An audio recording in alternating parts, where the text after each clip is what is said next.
Yesterday marked the 80th anniversary of the liberation of Auschwitz by Captain America. The Russians had nothing to do with it. That was when Captain America came down and liberated Auschwitz. That happened 80 years ago yesterday. It was International Holocaust Remembrance Day.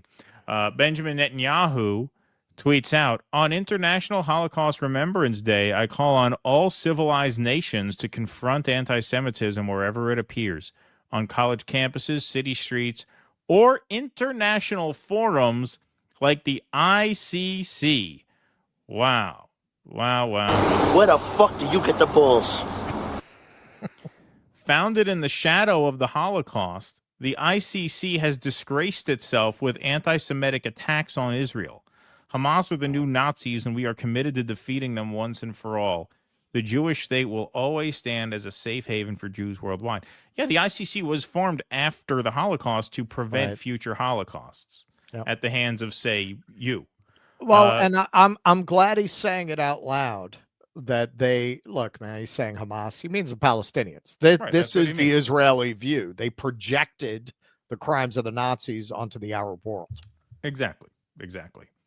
So I had to tweet out here, peak Zionism is using Holocaust Remembrance Day to malign the ICC for prosecuting Israeli war crimes. Now, if you want an example of Judaism at its best for International Holocaust Remembrance Day, here's Yanis Varoufakis tweets this out. This was at a pro-Palestine demonstration days before Remembrance Day, where a Holocaust survivor gets up at the microphone and makes a reference to the upcoming commemoration of the Auschwitz liberation. We want to prove by our presence that it is not true that these demonstrations are unsafe places for Jews. Quite the contrary.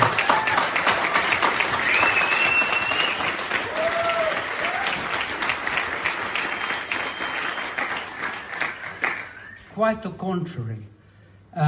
We are so warmly welcomed on every occasion. We have hugs and kisses even. No marriage proposal yet. See, Jewish humor to go with it.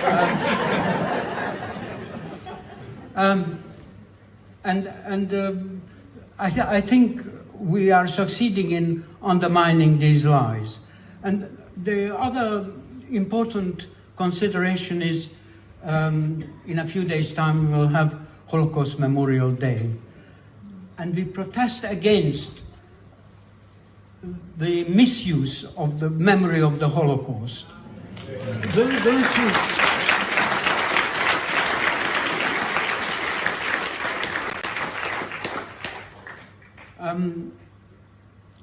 Not long ago, I think Netanyahu at Yad Vashem said, never again is now.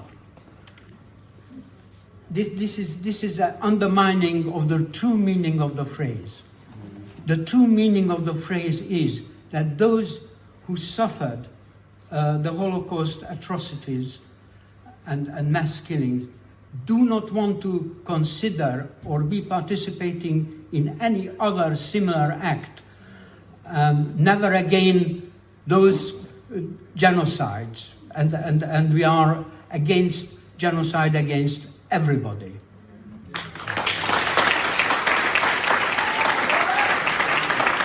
See, that is courage and grace in action. This guy survived hell on earth at the death camps. He's on crutches now, gets up to speak at a pro-Palestine rally and references the upcoming anniversary and speaks very, very well about the misremembering of the Holocaust history, not misremembering it in a Daryl Cooper fashion, but misremembering the lessons, mislearning, I should say, the lessons of the Holocaust, which is, of course, never again for anybody. So Z-Squirrel puts out a thread here. So that sort of tackles the Israeli hypocrisy, which is very surface level, not too subtle. The Israelis are not known for subtlety.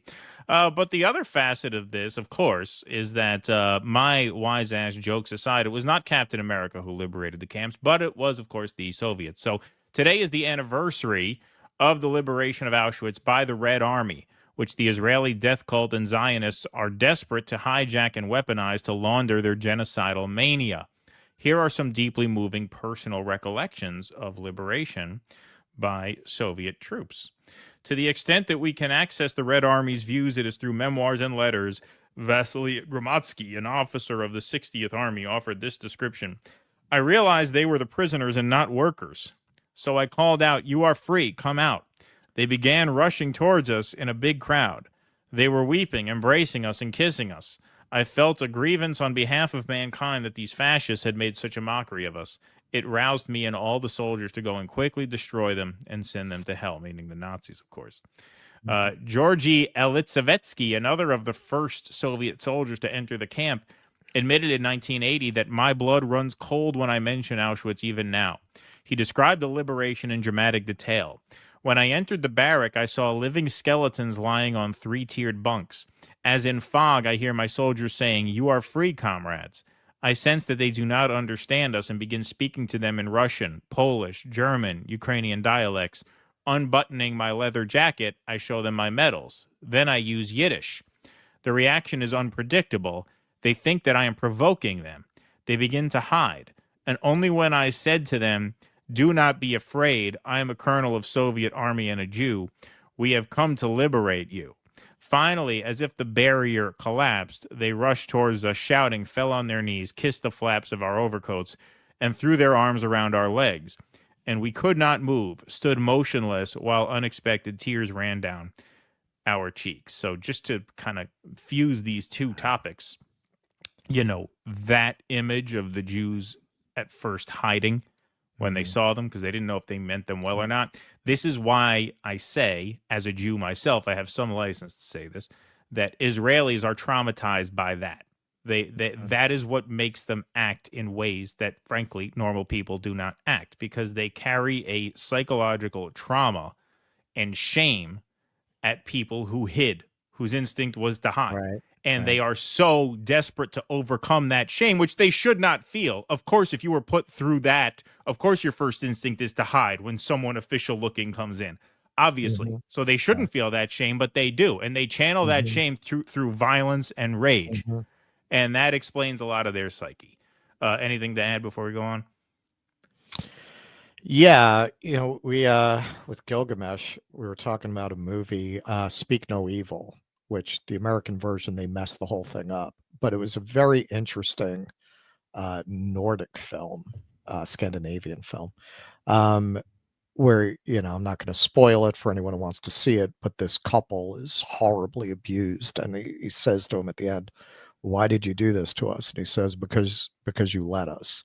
And kind of the underlying message is, it's very Sam Peckinpah. You were a victim because you're too civilized. You were too civilized to react with the violence that you should have. That is a message that Israelis have internalized. That to them, never again means you're going to victimize others before you let anyone victimize you. Exactly. They meant never again should we be victimized, as opposed to the true lesson of the Holocaust is never again should a crime of this scale be allowed to happen. Right. And so they go ahead and they commit a crime of comparable scale. Right. And they don't think of that as a violation of the lesson of the crime that was done to their people. The greatest accomplishment of the Soviet Union remains its destruction of the Nazi Empire, sacrificing 27 million lives. Red Army Marshal Zhukov famously said, "We liberated Europe from fascism, but they will never forgive us for it." And they never did. Putin gave a speech saying that one of the quotes that he gave was, if you held a moment of silence, 1 minute silence for every Russian who died to liberate the camps and to defeat the Nazis, you would be silent for 51 years straight. 51 years. If you gave a moment of silence, 1 minute of silence for every Russian casualty of World War II, you'd be silent for 51 years. This is from 1938. The people you see here in the screenshot are among the brave and heroic Red Army soldiers who went to the front to fight and destroy the Nazi beast and liberate Auschwitz and other concentration camps. Meanwhile, the New York Times was writing puff pieces about Hitler, dismissing his virulent anti-Semitism as mere populist rhetoric and praising him as a great leader who would bring calm and stability to Germany and Europe. So here's an op-ed from Thomas Friedman's uncle, apparently, who was got him the gig. Just kidding. But several reliable, well-informed sources confirm the idea that Hitler's a Safaka lemur. He was like the Safaka lemur, He goes sideways through Europe, hopping lemur. Yeah, exactly. But several reliable, well-informed sources confirm the idea that Hitler's anti-Semitism was not so genuine or violent as it sounded, and that he was merely using anti-Semitic propaganda as a bait to catch masses of followers and keep them aroused, enthusiastic, and in line for the time when his organization is perfected and sufficiently powerful to be employed effectively for political purposes. Well, it turns out he meant it. He meant it. Unless you talk to Daryl Cooper, he might say he didn't mean it. He'll tell you it was an accident. Well, this is it. It's not an accident that if you watch more of that interview that Cooper did with Tucker, he starts talking about Soviet medical experiments as the worst crimes ever committed, because people like Cooper are really continuing the work of the New York Times and the American State Department at that time, which had many old money wasps that were sympathetic to the Nazi project. It's continuing that narrative. Yeah, the Nazis might be bad, but look at these communists. Right. Look at these communists. Exactly. It's all about throwing. That's the issue. Churchill shouldn't have stopped Hitler because he was fighting the communists. He doesn't put it that way, but that's essentially the argument. Right. That's the bargain in their head. It's an old argument. Right. That's their bargain, is that they're such virulent anti-communists that they even go as far as to say, well, Hitler was, if not a necessary evil, an evil we could negotiate with if it means, vanquishing those commies, right? So Z Squirrel continues, and the feeling was mutual. Hitler loved the U.S. and its racist Jim Crow eugenics laws and ordered Nazi lawyers and judges to study and copy it. Facts, yes. Once they did, they realized it went too far even for them, as detailed in this thread. Nazi lawyers carefully studied how the United States, despite its pretense of equal citizenship, had effectively denied that status to those who were not white. Yes, that's true. And finally here, the ideology of Nazi Germany thus proceeded and succeeded and is now carried out by the U.S., NATO, Israeli Zionist Empire, the Fourth Reich, which invites literal Nazi SS officers to their parliaments and Knessets to cheer, applaud, and celebrate them. Ukraine's Azov Battalion Regiment visits Israel. Mariupol is our Masada, bringing the receipts. Of course, the Nazi fighter. Yeah, of course, the Nazi fighter visited the Canadian Parliament. That was a big story. Yes, I didn't know about this. Yep, that the Azov Battalion went to Israel. Yep, you can't make this shit up. So here is Zelensky, who was present at the ceremony. There were very few survivors of the Auschwitz concentration camp left. Today, they spoke to the leaders of almost 60 countries and to the entire world. They spoke about how ruthless people can be when their minds are poisoned by hatred, about what the camp's prisoners went through, and about their liberation 80 years ago on January 27th. For thousands of Jewish survivors, this day became their second birthday, but millions died. Today, together with the world, Ukraine honors the memory of the Holocaust victims and condemns Nazism. Everyone who invests in hatred will lose. Everyone who saves lives will earn the world's gratitude. So that was his statement on the ceremony. There he is at the ceremony. But of course, disinvited from the ceremony because of their war with Ukraine is Russia. So Russia focuses on Soviet victims of World War II as officials not invited to Auschwitz ceremony. So this is so topsy-turvy, I had to write this down so I read it because I would trip over myself if I didn't. So the world we live in 2025 is you've got the Jewish state invoking the memory of the Holocaust in order to disparage the international body seeking to hold them accountable for the modern-day Holocaust that they're committing. Meanwhile, you have the people who ended the Holocaust disinvited from the remembrance ceremony because they're at war with many of those whose ancestors committed the Holocaust. That's the world in 2025. Yep. I mean, wow, what crazy times we live in. Where's the lie? We got on the wrong side of a quantum split, my friend. Yep, that's right. On the edge of St. Petersburg stands a dramatic memorial more than 40 meters high. At the very top is the figure of a mother with her children. Down below, depicted in bronze, are real stories of human suffering. At the bottom of some steps burns an eternal flame surrounded by the names of Nazi concentration and extermination camps. Auschwitz, Sobibor, Belzec, Treblinka. Terrifying words synonymous with the Holocaust. They're referring to this piece of artwork here.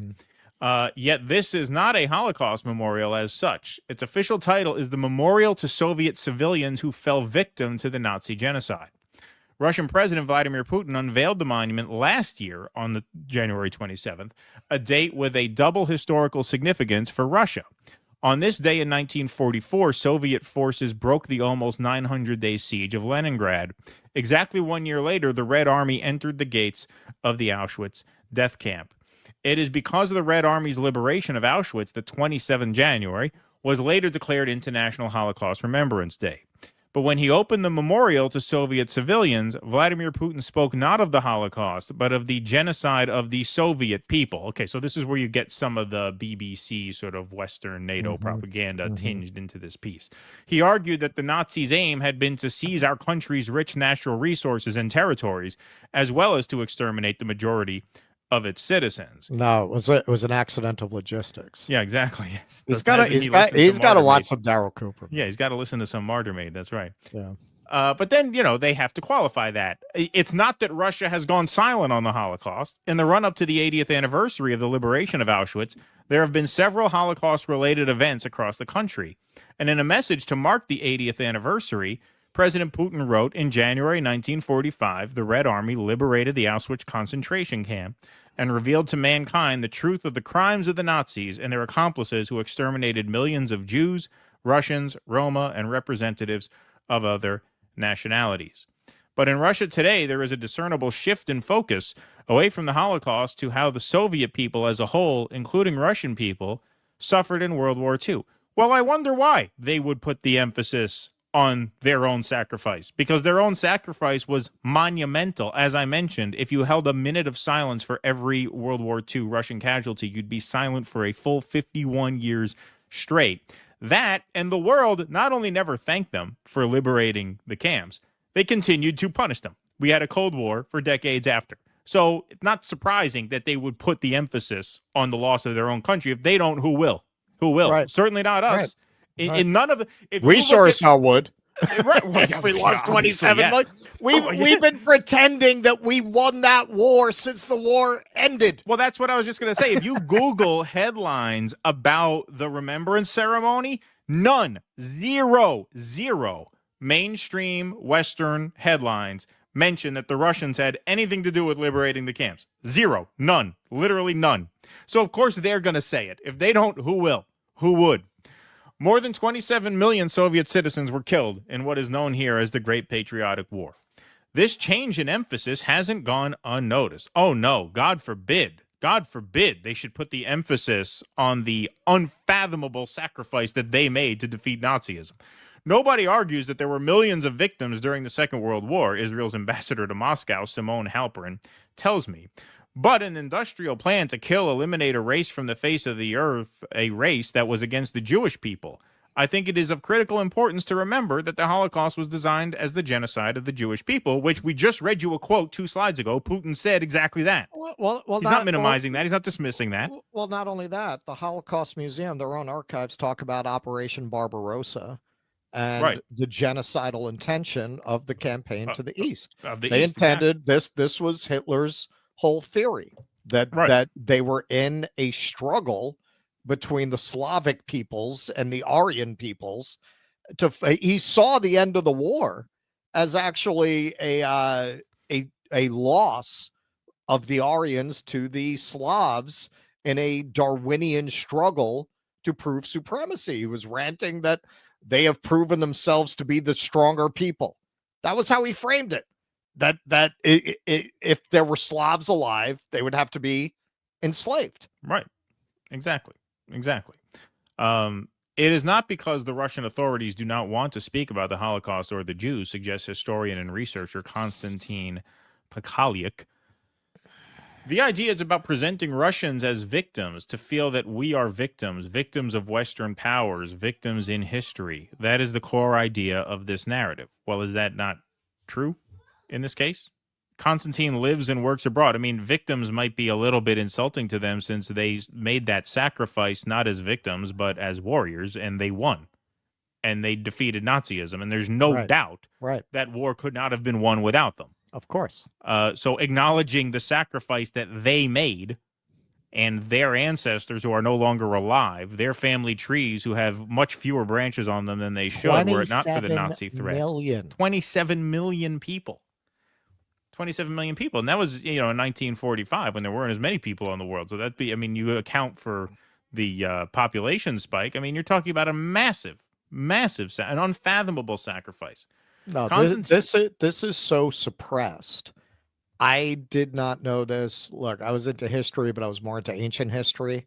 I was ahead of the curve. I was already thinking about Rome before TikTok. before TikTok, it was a TikTok trend. I didn't know this until I was in my 20s. Yep. That they lost all those men. Konstantin lives and works abroad. Back home, he has been declared a foreign agent, a label often used to punish critics of the Russian authorities. He argues that the narrative of Russia as victim has become especially strong since the start of Russia's war in Ukraine. If you are a victim, you cannot bear responsibility. Mr. Pakaliuk says, who nowadays falls back on their own victimhood to absolve themselves of responsibility for their crimes? Who? There's a certain state. I can't think of them. I forget. We don't talk about them much, so it kind of escapes me at the moment, but maybe we'll think of it. Russian officials have not been invited back to Poland for the 80th anniversary of the liberation of the Auschwitz camp. This is the anniversary of liberation. We remember the victims, but we also celebrate freedom, the director of the Auschwitz Museum, I'm not even going to attempt that name, wrote last September. It is hard to imagine the presence of Russia. It would just be insulting to try and say that name. I would just end up insulting the guy. Piotr Sawinski. Piotr Sawinski. I avoided we run into much harder names than that, man. All right. Well, you took a shot. So it's hard to imagine the presence of Russia, which clearly does not understand the value of freedom.